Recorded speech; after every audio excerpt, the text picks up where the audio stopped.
So I want to do a quick video here just to walk you through how to write a blog review for a trail rather than a product.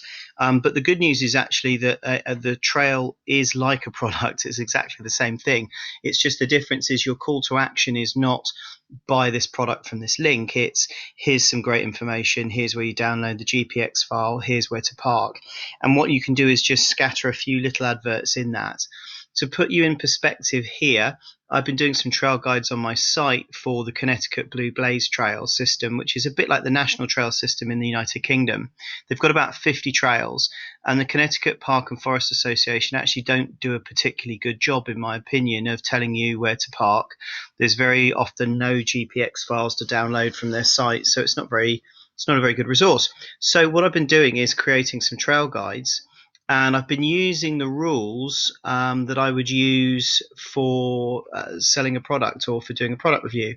So if we pick one of these at random, let's pick Scoville Loop Trails Guide. So Scoville Loop, if I click on it, the first thing I want to show you actually is what have I chosen for the title. I've chosen for the title the exact name of the trail plus the word guide. So Scoville Loop Trails Guide. And this was put up, I think if we look at the date, literally 2 weeks ago.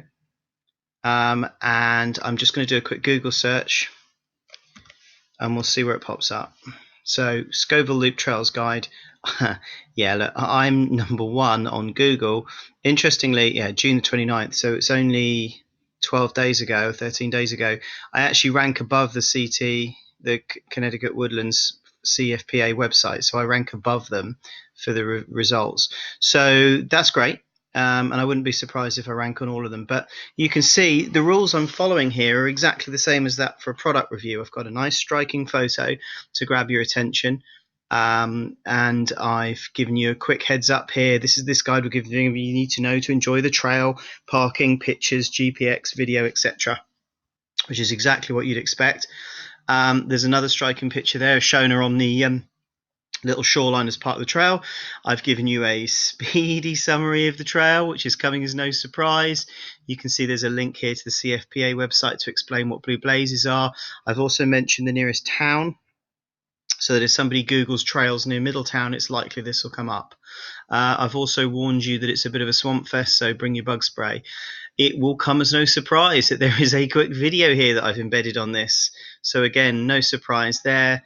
But it gives people an idea of what this trail is like, and it actually takes in a little bit of a disused railway, so that's also quite interesting.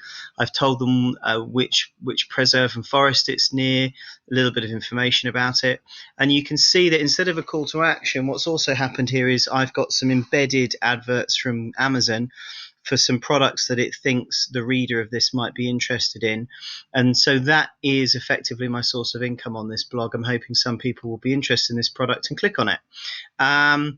You can see I've got some catchy subtitles, a figure of 8 of fun. The trail itself is a figure of 8, so that doesn't come as a surprise. Some nice action photo there of Shona. A couple more interesting pictures, disused railway tract, and a verdict. And then underneath the verdict, I've put information on parking. Click link here. So I've even put a Google map pin in for showing you exactly where to park. I've given you a distance and elevation of 1.54 miles, and I've even given you a downloaded Garmin GPX file you can download. And then just to finish this blog off, right at the bottom, I've got another little advert here from Amazon for some things I think people might be interested in, and Amazon figures that out. Don't worry about the Amazon ads. I'll show you how to insert those later in another video. And then at the bottom, I have a widget that does related posts, which is pretty clever. And that just picks up some other trail guides other people might be interested in reading. So, for example, Nyantaquit is another one I've done recently. If we click through on that, you'll see again, it's a very similar setup. Nice striking photo, a nice couple of start pictures, a summary review, some information up front, a video. You're starting to see, I'm sure, a pattern. Nyantaquit again was probably only written a couple of weeks ago. In fact, I think I did it on the same day as Scoville Loop. Let's go and have a quick look, see where it ranks. So Nyantaquit Trail Guide, quick search. Ooh, I'm not top. Oh, will I be on page? There I am, position 4, page 1 of Google. So again, fantastic, super pleased with that. followed my own rules, and there I am on page 1 of Google. So now anybody typing in "Nan's a quick trail guide," they'll get me. Over time, as my domain authority boosts, you might even find if you just type in "Nan's a quick trail," I will still come up, which would be absolutely awesome. But for now, I am. Yeah, even just for "Nan's a quick trail," I'm on, and there you go. And I'm on here as well. So interestingly, here's another thing. Fastestknowntime.com's also got Nan's a quick trail. If you click on that, I set the fastest known time. And one of the reasons I love the FKT site is I get backlinks from a quality site. This is a quality site, and they're doing backlinks to my own website here, which means Google sees me as a bigger authority on the trail because other people are pointing their content to my site. So there you go. You can find me twice on page 1 of Google. So I love the FKT site for that, which is why I have a whole separate section of FKTs, because it actually drives traffic to my site. So there you go. That gives you an overview on how to write a blog that's a trail guide that will rank on page 1 of Google. The answer is you follow exactly the same rules as in the blog.